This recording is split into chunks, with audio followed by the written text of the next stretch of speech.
জিন্দিগিটাকে mobile বানায়েন না। আজ জিন্দিগিটাকেই mobile বানায় ফেলছি সবাই। জীবন মানেই মোবাইল, মোবাইল মানেই জীবন। আমাকে বানানো হয়েছে মোবাইল টিপার জন্য, আর মোবাইলকে বানানো হয়েছে আমার জন্য। খালাস, এই হলো জিন্দিগির খোলাসা, এই হলো জীবনের সারাংশ। জীবনের সব আবেগ পূর্ণ হয়ে যায় যে একটা বড় মোবাইল ব্যবহার করতে পারে। সে মনে করে আমি সফল, আমি কৃতকার্য।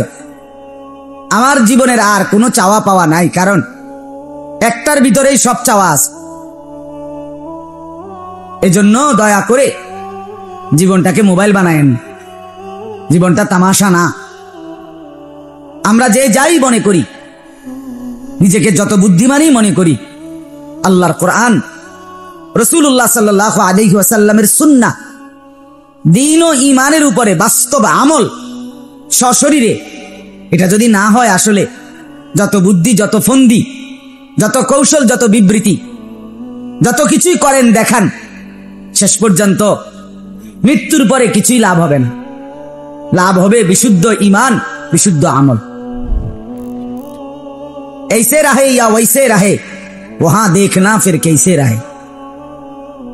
এখানে এমনে থাকেন বা হেমনে থাকেন, রাজপ্রাসাদে কিংবা কুড়ে ঘরে, কাত হয়ে কিংবা শীত হয়ে, রোগাক্রান্ত কিংবা সুস্থ, হাসি কিংবা দুঃখ, ऐसे रहे या वैसे रहे।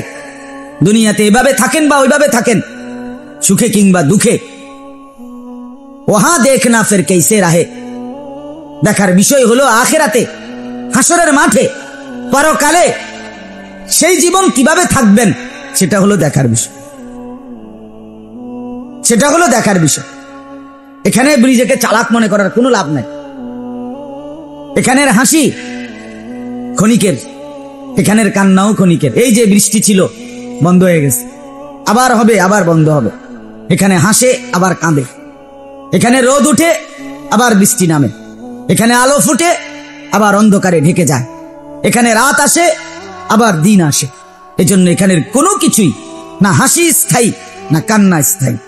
কিন্তু বন্ধু আমার, বাপ আমার, ভাই আমার, প্রিয় ভাই, একথা মনে রাখি, হাসরের ময়দানে মৃত্যুর পরে যদি একবার হাসতে পারি, তো সেই হাসি আর বন্ধ হবে না। আর যদি একবার কান্না আসে, তাহলে সেই কান্নাও আর বন্ধ হবে। আনন্দও স্থায়ী, বেদনাও স্থায়ী। জান্নাতের ব্যাপারও আছে খালিদিনা ফিহা, জাহান্নামের ব্যাপারও আছে খালিদিনা ফিহা। জান্নাতও চিরস্থায়ী, জাহান্নামও চিরস্থায়ী। এজন্য দয়া করে জিন্দেগির হিসাব মিলান, জীবনের হিসাব মিলান।